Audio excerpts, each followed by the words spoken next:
عبادتوں کی طرح میں یہ کام کرتا ہوں، عبادتوں کی طرح میں یہ کام کرتا ہوں، میرا اصول ہے میں پہلے سلام کرتا ہوں۔ السلام علیکم ورحمۃ اللہ وبرکاتہ۔ السلام ورحمۃ اللہ۔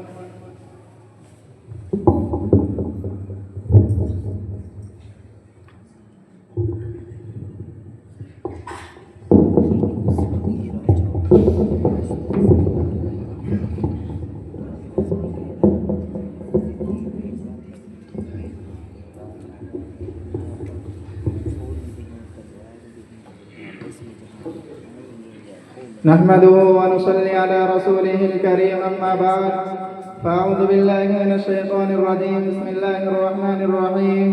إنما يعمر مساجد الله من آمن بالله واليوم الآخر وأقام الصلاة وآتى الزكاة ولم يخش إلا الله فعسى أولئك أن يكونوا من المهتدين. صدق الله العظيم.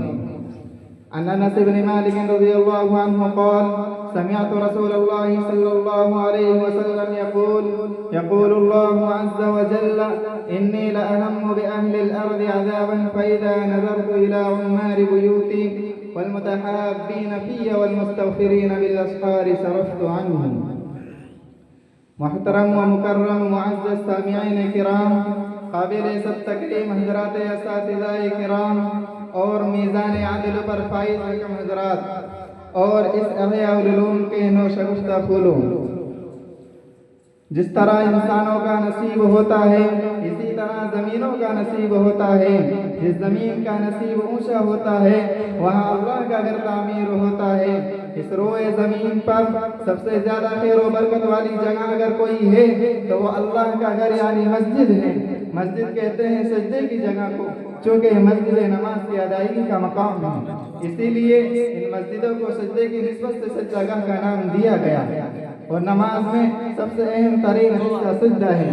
مسجد ہر اس آبادی اور بستی کی بنیادی ضرورت ہے جہاں مسلمان آباد ہوں۔ مسلمانوں کو ان مسجدوں کے ذریعے طاقت و قوت، رہبری اور رہنمائی ملتی ہے۔ مسجدیں صرف عبادت کا مقام نہیں بلکہ وہ اسلامی تعلیمات کا آئینہ دار ہیں۔ عقیدہ توحید جو اسلام کی بنیاد ہے اس کی عملی شکل مسجدوں میں دیکھنے کو ملتی ہے۔ اسی طرح مساوات، برابری جیسی اور جتنی کچھ مسجدوں میں دیکھنے کو ملتی ہے دنیا کی کسی عبادت گاہ میں نہیں۔ مسجد میں امیر و غریب، عالم و جاہل، حکیم و محکوم، بادشاہ و رعایا سب کے سب ایک ہی سب میں کھڑے نظر آتے ہیں۔ اسلام کا جو یہ اعلان ہے کہ کسی عربی کو اجمی پر اور کسی اجمی کو عربی پر، کسی کالے کو گورے پر اور کسی گورے کو کالے پر کوئی برتری حاصل نہیں، اس کی بہترین تصویر ان مسجدوں میں نظر آتی ہے۔ اور مسجدوں سے ایمان والوں کو دین کا شعور ملتا ہے اور مشکل حالات میں راہ حق پر استقامت کا سبق بھی، اور دین کے خلاف پھیلائی جانے والی غلط فہمیوں کا پردہ انہی مساجد کے ممبر و محراب سے چاک کیا جاتا ہے۔ اسلام اور مسلمانوں کے خلاف اٹھنے والے فتنوں کا منہ توڑ جواب انہی مساجد کے ممبر و محراب سے دیا جاتا ہے۔ انہی مساجد کے ممبر و محراب سے جہالت و ضلالت اور شرک و بدعت کے خلاف وہ آواز ابھرتی ہے۔ یہیں سے شریعت کے احکام کو دلائل کے ساتھ بیان کیا جاتا ہے۔ معاشرت کے بہترین اصول کی تعلیم بھی یہیں سے ملتی ہے۔ بھلی باتوں اور اچھی صفات کی دعوت کا مرکز بھی یہی مسجدیں ہیں۔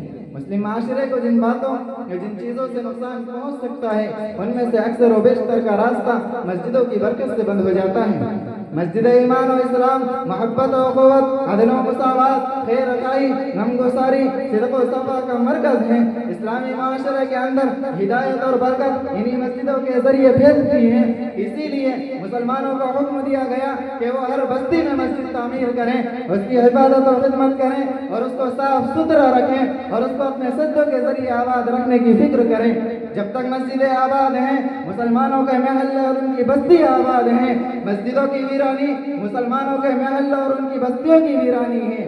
محترم حضرات، جہاں مسجدیں دین و ایمان، اخلاص و اخلاق کی تعلیم دیتی ہیں وہی مسجدوں سے امن و امان اور ہر انسان کے احترام کا درس دیا جاتا ہے۔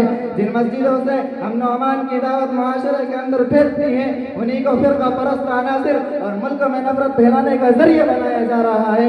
یہ کیسی افسوسناک خبر ہے۔ تاریخی حقیقتوں کو نظر انداز کر کے ملک کی چند مساجد پر قبضے کی کوشش کر رہے ہیں۔ ماضی میں بابری مسجد کے ساتھ جو معاملہ ہوا وہ ہمارے دلوں کا داغ ہے اور